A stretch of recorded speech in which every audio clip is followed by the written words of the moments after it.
주말로 우리가 맞이하게 되겠습니다. 그래서 연회의 뜻처럼 항상 우리는 이 고난 주간이 되면 예수께서 우리에게 이 고난 주간을 부활 주일을 왜 이렇게 항상 잊지 않고 맞이하는가라고 생각할 수도 있겠습니다. 예수께서 뭐라고 그러셨어요? 이것을 이제 날마다 기념하여 지키게 하라. 기념하여 지키게 하라. 그래서 초대교인들은 매번 모일 때마다 성찬을 나누었습니다. 떡을 나누고 잔을 나누고 그러다 보니 나중에 어떻게 보면 습관으로 가버리는 경우도 있어서 이제는 그렇게 하는 것이 별로 안 좋다 그래서 교회마다 마다 조금씩 달리해서 어느 교회는 한 달에 한 번씩 하는 교회도 있고 어느 교회는 교회마다 다릅니다. 1년에 4번씩 하는 교회도 있고 대다수의 우리 교회들은 1년에 2번 정도를 이렇게 성찬 예식을 거행합니다. 특별히 이제 봄 성찬 예식은 예수님의 고난 주간에 맞추어서 항상 하게 되는 것을 볼 수가 있습니다. 고난 주간 그러면 먼저 우리는 생각할 때에 여러의 장르를 생각할 수 있습니다만은 예수님께서 마가의 다락방에서 성 만찬을 했던 것부터 시작해서 겟세마네 기도 그리고 또 어제 갈보리 언덕의 십자가 이를 우리가 연상해 보는 것입니다. 그러니까 하나로 이게 패키지로 묶어져 있는 벨트로 묶어져 있는 그러한 일들입니다. 십자가 그러면 그 십자가는 오늘날의 십자가는 참 우리가 귀중하게 은혜로 다가오지만 과거의 십자가는 은혜가 아니었습니다. 이것은 사형틀이었습니다. 그래서 모질게 고통하다가 죽는 사형틀입니다. 그냥 쉽게 죽는 사형틀이 아니라 엄청나게 힘들게 견디지 못해서 나중에 절명하는 것이 십자가 형틀의 죽음입니다. 그래서 십자가는 고난이라 이렇게 말씀합니다. 오늘날 우리가 교회들이 이 고난 주간에 성찬의 고난을 맞이해서 성찬의 잔과 떡을 내가 먹고 마심으로 내가 사는 위대하고 감격의 주간으로 우리가 이제 바꾸어져서 이 성찬은 내가 이 성찬에 임함으로 그리스도와 말씀을 먹고 그리스도의 은혜를 덧입고 산다고 하는 것을 고백하는 시간이고 그 은혜를 다시 한번 새겨보는 시간이다. 그러므로 또 예수님께서는 제자들과 함께 성찬을 행하시고 십자가를 지시고 다시 십자가의 의미를 잊지 말라, 십자가의 의미를 잊지 말라 당부를 많이 하셨습니다. 그러니까 이들이 첫째 성찬 예식을 마가의 다락방에서 떡을 받고 포도주 받을 때만 해도 무슨 말인지 이해가 되질 않았어요. 뭐를 자꾸 저렇게 말씀하시는가? 이건 내 피니, 내 살이니 먹어라, 먹어야 산다 라고 이렇게 이야기할 때 제자들은 쉽게 그 이해가 되질 않고 머릿속에 들어오질 않았어요. 그러나 예수님께서 부활하시고 이제 그리고 난 다음에 그들이 은혜를 받고 보니 이 말씀 하나하나가 새록새록 생각이 나더라. 그래서 그러면 예수님께서 십자가에 달리시기 전에 왜 이 십자가 의미에 대해서 이렇게 열심히 설명하셨는가? 예수님께서 십자가 달리시기 전에 십자가의 의미를 많이 설명하셨는데 오늘 제가 말씀을 가지고 나온 이 말씀은 예수님께서 십자가에 달리시기 전에 우리의 십자가의 의미에 대한 것을 한번 고찰해 보려고 합니다. 십자가의 의미는 첫째 무엇입니까? 고난의 흔적입니다. 십자가는요, 세 가지, 그때 당시에 십자가의 형틀, 죽음의 형틀이 세 가지가 있었어요. 십자가가 아니라 죽음의 형틀이 세 가지가 있었는데 하나의 형틀은 이 위가 없는 이 T자 형태가 하나가 있었고 하나는 T자 형태는 양쪽 손을 여기다 묶어가지고 이게 그냥 놓습니다. 그러면 탈진해서 죽습니다. 또 하나는 뭐냐면 X자가 있어요. X자는 뭐냐 그러면 사람을 갖다가 팔다리를 이렇게 X자로 쫙 벌려가지고 묶고 못을 박아서 고통을 주어서 죽이는 그런 모습이 있습니다. 예수님의 십자가는 이런 십자가입니다. 이런 십자가인데 왜 이런 십자가 됐을까? 라고 할 때 예수님께서는 양팔에다가 못을 박고 다리에다가 하나로 묶어서 못을 박아놓고 그리고 원래는 T자였는데 이 하나를 더 올린 이유는 뭐냐면 이 올려서 이후에다가 뭘 써야 됩니까? 죄패를 썼어야 돼요. 만왕의 왕 예수, 예루살렘의 왕 예수를 쓰기 위해서 하나를 뽑았어요. 그래가지고 결국은 이것이 크로스가 된 거예요. 그래서 이 십자가 형태, 이 형태가 예수님이 지신 형태다. 독특한 형태라고 보시면 됩니다. 모든 사람들은 보통 T자나 X자에다가 이제 고통을 주어서 죽이는데, 예수님은 T자 형태에다가 하나를 더 올려서 여기다 죄패를 쓰기 위해서 죽이다 보니까 이 십자가, 우리가 오늘날 예표하는 십자가가 됐다, 이렇게 보시면 되겠다, 그 말입니다. 어느 하나라도 T자가 됐든 X자가 됐든 십자가가 됐든 어느 하나라도 질 수 없는 제일 힘들거나 최고의 죄질을 가진 자들이 당하는 사형틀입니다. 예수님께서는 왜 십자가를 지셔야 됐느냐? 예수께서 이미 말씀했어요. 보라, 세상 죄를 지고 가는 하나님의 어린 양이로다. 세대 요한이 예표를 했지 않습니까? 그래서 예수님께서는 당신이 지는 죄로 말미암아 십자가를 지시는 것이 아니라 온 인류의 죄를 자기가 담당하고, 그리고 난 다음에 그 죄의 대가를 지불하기 위해서 십자가에 지셨다라고 말씀을 하십니다. 여러분, 이 십자가 지심, 어린 양 되어서 십자가 지심은 구약의 연장선이라고 보면 됩니다. 구약에는 어떤 역사가 일어납니까?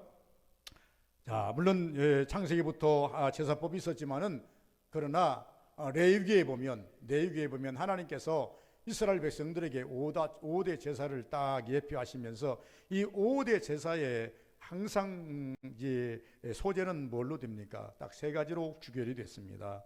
하나는 비둘기, 그렇지 않으면 양, 그렇지 않으면 소, 세 가지로 규결을 시켰습니다. 소와 양과 왜 비둘기가 필요한가? 그것은 자기의 그 가지고 있는 재산의 척도에 따라서 하나님께 드리는 방법이었고, 그러나 반드시 소나 양이나 비둘기여야 되는 것은 뭐냐면, 그들은 산 것이어야 되는 것은 이유는 뭐냐면, 나 대신 소가 희생을 하든 양이 희생을 하든 비둘기가 희생을 하든 내 대신 희생이 해야만 그 원포인트라 그러죠. 어떤 죄 문제가 해결이 돼요. 영원히 해결되는 건 아니에요. 죄 문제가 해결되는 거예요. 이러기 위해서 하나님께서 5대 제사를 레위기에다가 표명을 해 놓았습니다.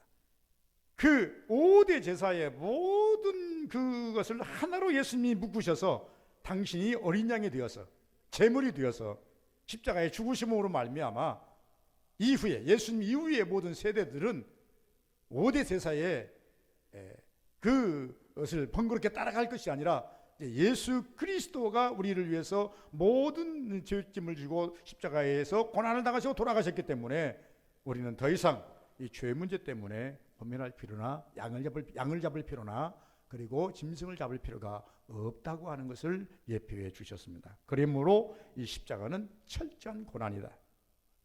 여러분, 구약의 양들이나 소들이요 그렇게 고난스럽지 않습니다. 왜 그러냐 그러면 제사장 앞에까지 오는 데는 고난스럽지만 제사장이 오면요 제일로 안 아프게, 제일로 빨리 죽여서 고통을 덜하게 만들어 주는 것이 제사장의 임무입니다.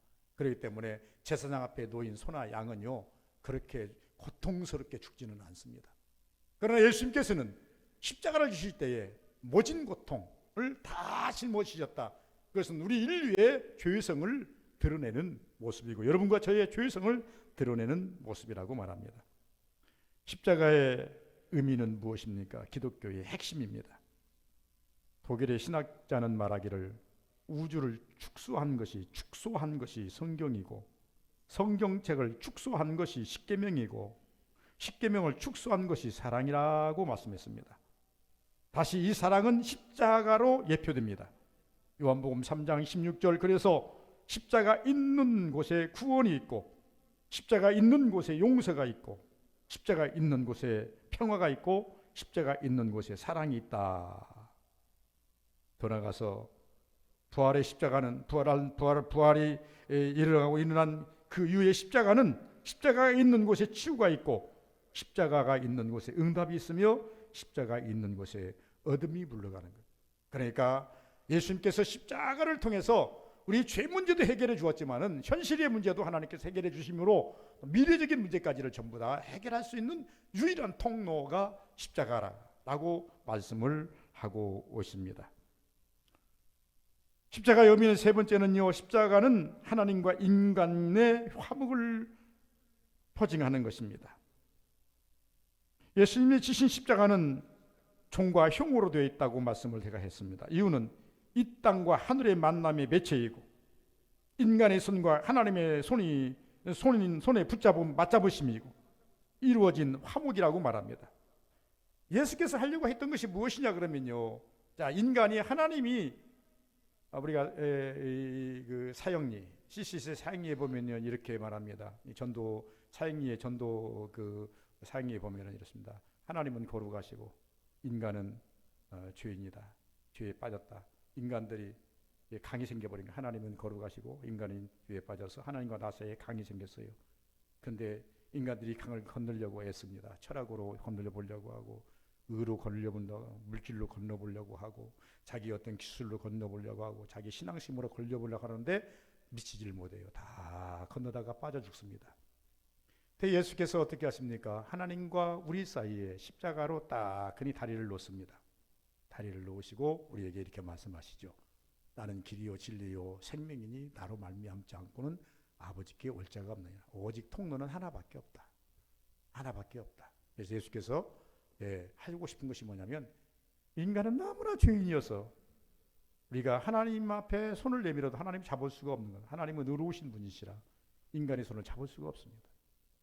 하나님이 아무리 손을 내밀고 잡고 싶어도 인간이 더러워서 함부로 잡을 수가 없습니다. 그때 예수께서 중간에 쓰셔서 한 손은 하나님의 손을 붙잡고 한 손은 인간의 손을 붙잡고 화목을 이루기 위해서, 우리가 가끔씩 이 땅에서 살아갈 때에 이웃관계, 친구관계 혹은 잘 아는 관계 속에서 틀어질 때가 있죠.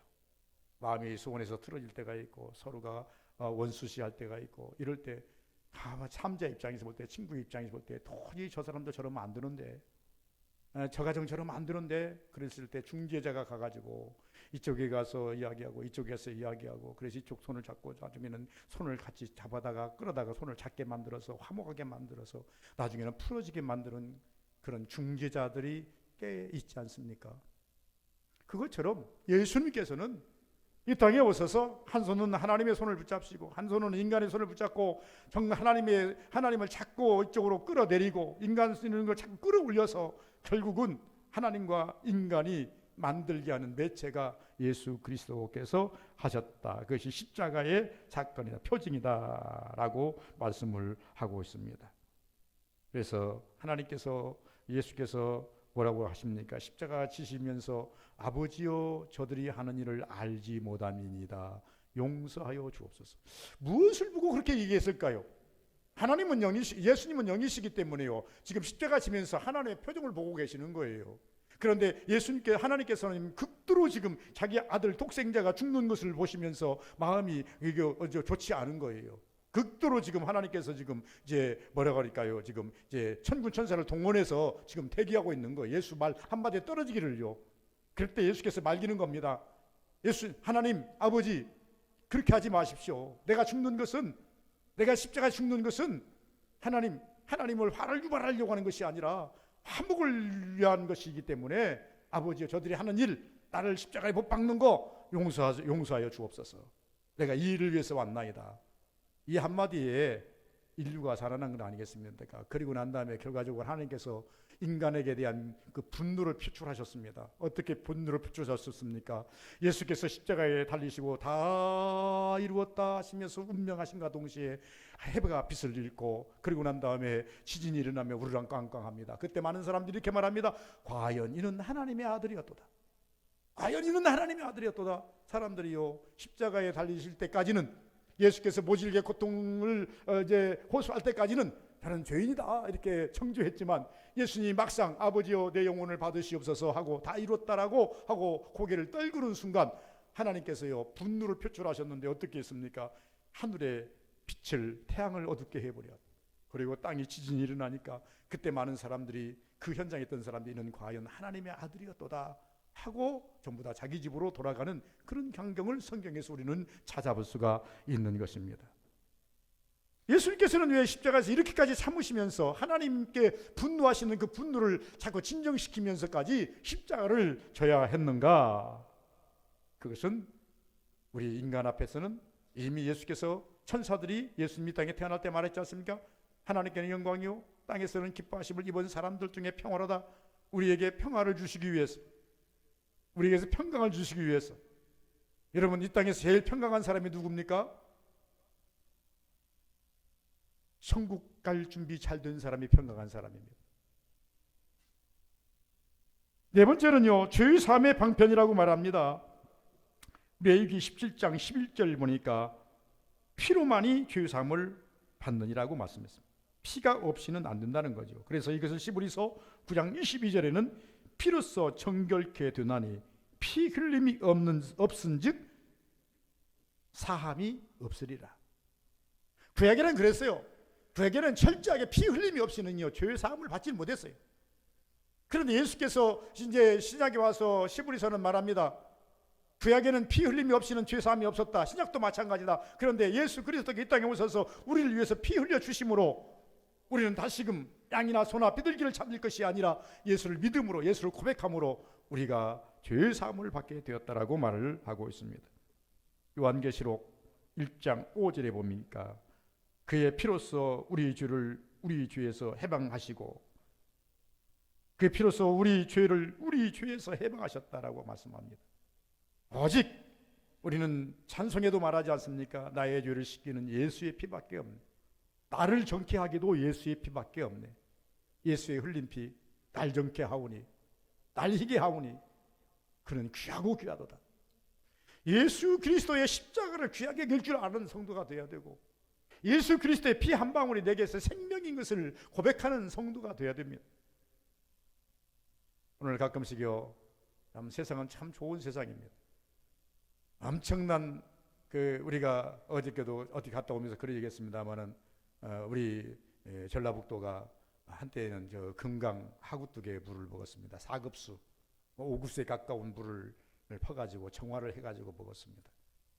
그러다 보니까 꺼림씩 하기도 하고 그걸 먹을 수가 없어서 끓여 먹기도 하고 생수를 떠다 먹기도 하고 사 먹기도 하고 그랬었습니다. 그런데 오늘날은 저 용담댐을 막아가지고 용담댐에서 바로 내려오는 물을 먹다 보니까 그래도 적어도 완벽한 1급수는 아니어도 2급수 정도는 우리가 충분히 먹고 있어서 참 안심하고 잘 먹고 있습니다. 그런데 금강하구뚝의 물은 어떤 물이었습니까? 저 대전을 거쳐서 유성을 거쳐서 저 공주를 거쳐서 내려오면서 오염되어 가지고 정말로 참 오염된 물이라서 4급수까지 전하지 않았어요. 그 물을 갖다가 정수장에서 어떻게 합니까? 식약을 조금 몇 방울 뿌리면요 그 안에 있는 모든 물들이 정화가 됩니다. 시원하게 정화가 가면 세균이 다 없어집니다. 참 이런 세상을 우리가 살고 있는 거죠. 그런데 이런 세상, 이렇게 우리가 살고 있는 이 세상이 약 한 방울 가지고 식약 한 방울 가지고 몇십 리터를 갖다가 아주 불안케도 하고 아주 깨끗하게도 만드는 이런 세상을 살면서 예수의 피 한 방울이 내 심령을 깨끗게 하는 것에 대해서는 왜 믿지 못하느냐는 것입니다. 예수의 피 한 방울이 나에게 그렇게 큰 정화의 은혜, 정화의 은사가 있는 것을 왜 우리는 쉽게 받아들이지를 못하느냐는 것입니다. 그래서 성경은 말하지 않습니까? 피 흘림이 없이는 죄 사함이 없느니라. 그래서 예수의 피밖에 없다. 나의 죄를 씻기는 예수의 피밖에 없다. 나를 희게 하기도 예수의 피밖에 없다. 나를 정케 하기도 예수의 피밖에 없다. 예수가 흘린 피는 귀하고 귀하다. 그 귀한 예수의 피를 여러분의 심령에 간직할 때 여러분들은 거룩한 백성이 되는 겁니다. 의로운 백성이 되는 겁니다. 과연 내 심령에 예수의 피가 있는가? 내 심령에 예수의 피가 있다고 한다면 여러분 거룩한 백성이요, 의의 백성이요, 구원의 백성이라고 성경은 말하고 있습니다. 다섯 번째, 마지막에 보시면 영생으로 나아가는 유일한 길이라고 성경은 말합니다. 요한복음 14장 6절 나는 길이요 진리요 생명이다. 어느 길도 천국 길은 다 막혀 있습니다. 지혜로 간다는 거, 지혜로 찾아갈 수 없습니다. 뚝심으로 갈 수 있습니까? 철학으로 갈 수 있습니까? 과학으로 갈 수 있습니까? 여러분, 우리가 우주 여행을 한 사람이 두 사람이 있습니다. 하나는 맨 처음 달나라에 갔던 암스트롱이 있습니다. 이 사람 믿는 사람입니다. 달나라의 안쪽에서 하나님을 찬양합니다. 하나님의 놀라운 세계를 우주선을 타고 보니 우주가 얼마나 아름다운지 하나님의 은혜를 찬양합니다. 구소련의 조종사 하나는요, 우주선을 타고 우주여행을 하고 난 다음에 야, 내가 하늘을 열심히 우주를 돌아다녀 봤더니 야, 하나님 없더라, 신은 없더라, 천국은 없더라, 이렇게 해서 불신앙적인 것을 이야기합니다. 아무리 우주선을 타고 간들 그가 볼 수 있는 것이 어디입니까? 우주선이 어떻게 돌아가요? 겨우 도는 것이요, 지구의 궤도만 뺑뺑 돌다 내려오지 않습니까? 이 우주선이 지구의 궤도만 있습니까? 태양의 궤도도 있고 목성의 궤도도 있고 금성의 궤도도 있고 우리가 알지 못하고 가볼 수 없는, 우리가 찾아볼 수도 없는 어마어마한 은하계들의 궤도들이 얼마나 많습니까? 구석구석 다 찾아봤습니까? 겨우 갔다 온 것이 우주선 타고 이 지구의 궤도를 몇 바퀴 돌고 와서 하나님은 없더라, 이렇게 말합니다. 그러나 믿음 있는 암스트롱은 달나라에 갔다 와서 하는 말이, 야, 하나님 원더풀, 하나님 최고, 신앙용으로 말하더라고요. 적어도 우리 성도들은 예수 그리스도의 십자가를 바라보면서 안도의 마음을 가지셔야 돼요. 평안한 마음을 가지셔야 됩니다. 당신이 있었기에, 당신이 피를 흘리셨기에, 당신이 십자가를 지셨기에, 당신이 골고다 언덕에 그 비참한 처참한 죽음을 당하셨기에 내가 오늘 평화를 얻은 것을, 내가 영생을 얻은 것을 항상 안도하면서 기쁨으로 살아야 되는 것을 말씀하고 있습니다. 영생으로 나가는 유일한 길이라고 말합니다. 사도행전 4장 12절에 보니까 다른 이로서는 구원 얻을 수 없나니 온 천하 인간의 구원 얻을 만한 다른 이름을 우리에게 주신 적이 없느니라. 세상 어떤 사람들은요, 야욕에 빠져서 다른 신들을 섬깁니다마는 성경은 제일 오래된 성경이고 성경은 경전이고 이 말씀은 절대 변함이 없는 말씀인데 이 말씀 속에서 우리는 답을 찾는 것 아니겠습니까? 다른 방법으로, 다른 어떤 것으로 우리가 천국을, 영생을 얻는다는 것은 가당치가 않다는 것입니다. 예수님께서 대가를 치르고 우리에게 허락하신 이 오늘 성만찬, 이 고난주간, 오늘 한 주간 보내면서 한 주간 철저하게 주의 은혜를 깨닫고 주의 은혜를 채우라는 그러한 시간들이 되시기를 주의 이름으로 축원을 드립니다. 자, 좀 나오시기 바랍니다.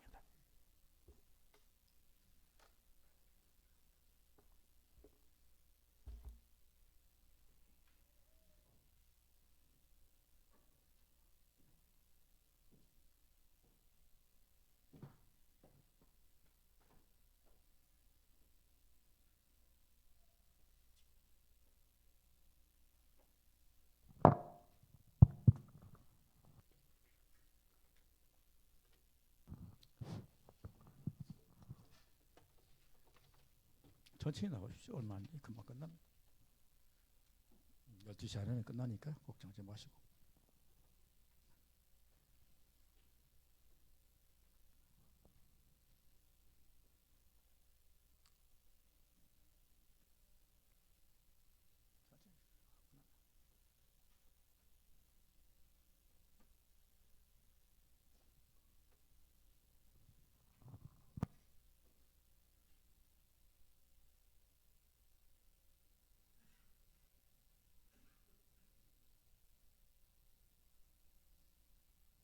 기도합니다. 하나님 우리 아버지 감사합니다. 잡히시기 전날 하나님께서는 제자들 앞에 누우시고 떡을 떼시며 이 떡을 받아 먹으라, 언약의 떡이란 말씀하셨습니다. 먹어야 산다고 말씀하셨습니다.